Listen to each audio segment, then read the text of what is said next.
नमस्कार, मैं गौरव जोशी श्रीमती मोहरी देवी तापड़िया गर्ल्स कॉलेज जसवंतगढ़ के इस यूट्यूब चैनल पर आपका स्वागत करता हूं। हम पढ़ रहे हैं अकाउंटिंग फॉर इन्वेस्टमेंट, जिसमें हम पढ़ रहे हैं परिवर्तनशील आय वाले विनियोगों का लेखांकन। इस क्लास में हम इससे संबंधित इस चैप्टर का 8वां क्वेश्चन सोल्व करेंगे।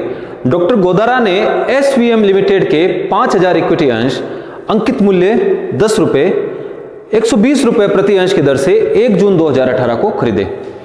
डॉक्टर गोदारा ने एसवीएम लिमिटेड के 5000 इक्विटी अंश खरीदे हैं 120 रुपये प्रति अंश की दर से 1 जून 2018 को, जिसका अंकित मूल्य था 10 रुपये प्रति अंश।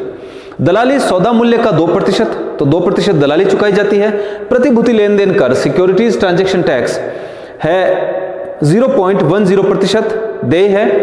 कंपनी ने 31 मार्च 2018 को समाप्त वित्तीय वर्ष के लिए 18 जुलाई 2018 को 30% की दर से लाभांश घोषित किया।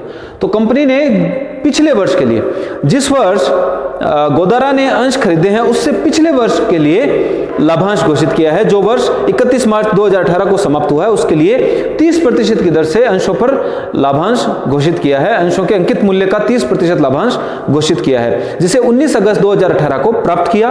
डॉक्टर गोदारा की पुस्तकों में जनरल प्रविष्टियां दीजिए। तो डॉक्टर गोदारा की पुस्तकों में जनरल प्रविष्टियां देनी है, तो पहले हमको जो इन्वेस्टमेंट की कॉस्ट है, कॉस्ट ऑफ इन्वेस्टमेंट्स हमको ज्ञात करनी होगी। कॉस्ट ऑफ इन्वेस्टमेंट या कॉस्ट ऑफ शेयर्स हमको ज्ञात करनी होगी।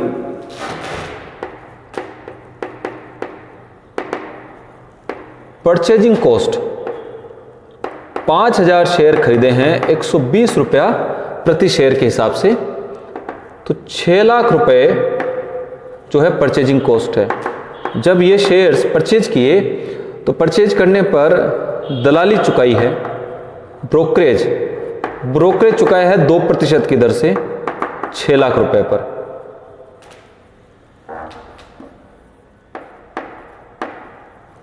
तो 6 लाख रुपए का 2% होता है 12,000 रुपए। तो 12,000 की दलाली चुकाई है और दलाली पर जीएसटी लगाया जाता है। दलाली एक प्रकार से सर्विस है, तो इस पर goods and services tax GST लगाया जाता है। जीएसटी 18% चार्ज की जाती है ऑन ब्रोकरेज पर।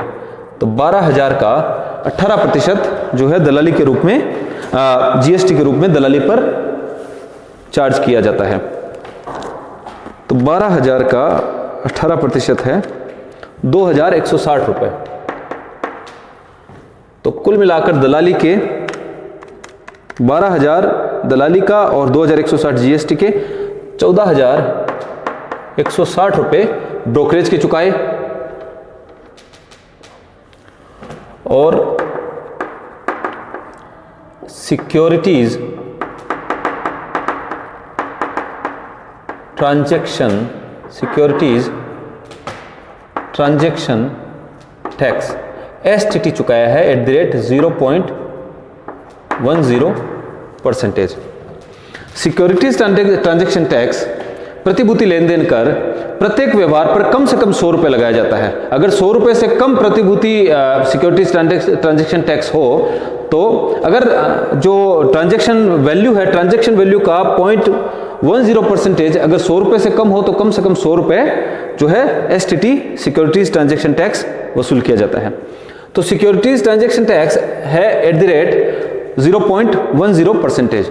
तो 6 लाख का 0.10% होता है 6 लाख का 600 रुपए। तो 600 रुपए सिक्योरिटीज ट्रांजैक्शन टैक्स के चुकाए।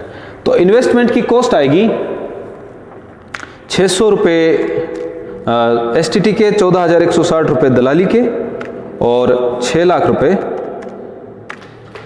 तो 6,14,760 रुपए। जनरल एंट्रीज करनी है डॉक्टर गोदारा की पुस्तकों में। तो जनरल ऑफ डॉक्टर गोदारा, ये वर्किंग नोट है।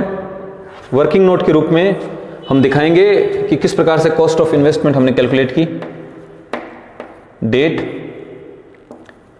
2018 की, 2018 में 1 जून को खरीदा है, 1 जून को इन्वेस्टमेंट खरीदे हैं। Particulars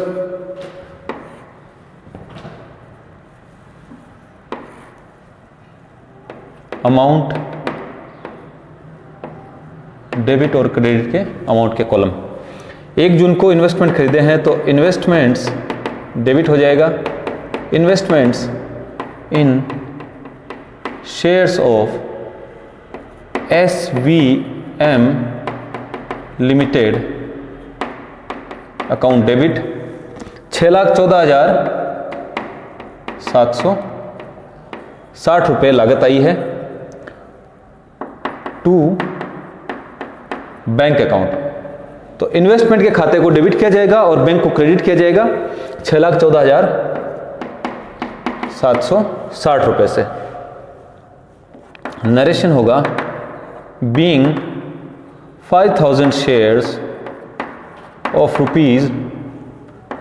₹10 each purchased at the rate of 120 per shares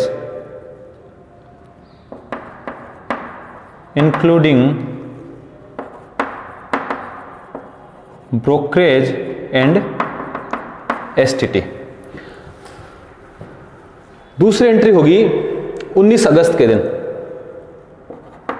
19 अगस्त को लाभांश प्राप्त हुआ है 30%। तो जो लाभांश है वो लाभांश अंकित मूल्य पर प्राप्त होता है। तो डिविडेंड कितना प्राप्त हुआ होगा? डिविडेंड अंकित मूल्य पर प्राप्त होता है तो 5,000 शेयर है 10 रुपए वाले, यानी कि 50,000 के शेयर्स हैं। 50,000 पर 30% के हिसाब से 15,000 रुपए का डिविडेंड प्राप्त हुआ होगा। तो जब डिविडेंड प्राप्त हुआ तो डिविडेंड एक प्रकार से इनकम है। Bank account debit to dividend account 15,000 रुपए का डिविडेंड प्राप्त हुआ है। नरेशन लिख देंगे being dividend received at the rate 30% from SVM limited. अब अगर ये डिविडेंड अंशों को क्रय करने के बाद की अवधि का होता, जब अंश क्रय किए हैं उसके बाद की अवधि से संबंधित होता, तो ये डिविडेंड जो है वो आयगत होता, आयगत लाभांश होता, ये आय के रूप में होता और इस डिविडेंड को लाभ हानि खाते में ट्रांसफर कर दिया जाता। लेकिन ये जो 15,000 रुपए का डिविडेंड रिसीव हुआ है, ये डिविडेंड प्री एक्विजिशन डिविडेंड है, अंशों को क्रय करने से पूर्व की तिथि से संबंधित है। अंश क्रय किए गए हैं 1 जून 2018 को, यानी वर्ष 2018-19 में 1 जून 2018 को अंश क्रय किए गए हैं।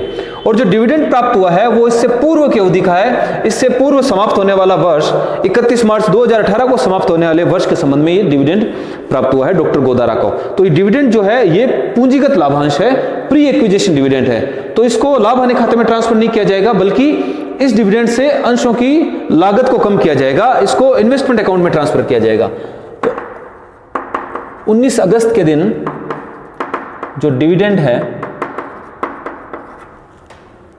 Dividend account debit to investment in shares of SVM, investment in shares of SVM limited account, यानी जो शेयर्स की जो लागत है, अंशों को खरीदने की जो लागत है, उसको कम किया जाएगा इस लाभांश की राशि से। तो डिविडेंड अकाउंट डेबिट 15,000 रुपए और क्रेडिट कर दिया जाएगा 15,000 से investment in shares of SVM limited. Being dividend transferred to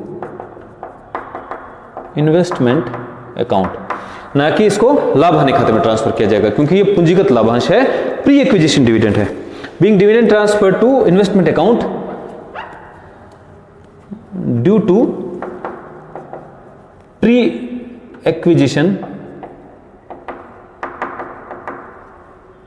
dividend, ये अंशों को क्रय करने से पूर्व की तिथि का लाभांश है।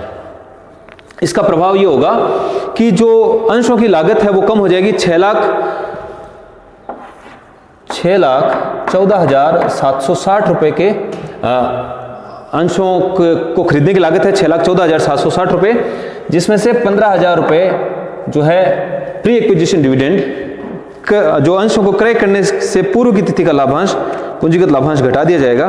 तो 6,14,760 में से 15,000 घटा दिया जाए तो 5,99,760 रुपए अब जो है इन्वेस्टमेंट की लागत रहेगी, हो जाएगी।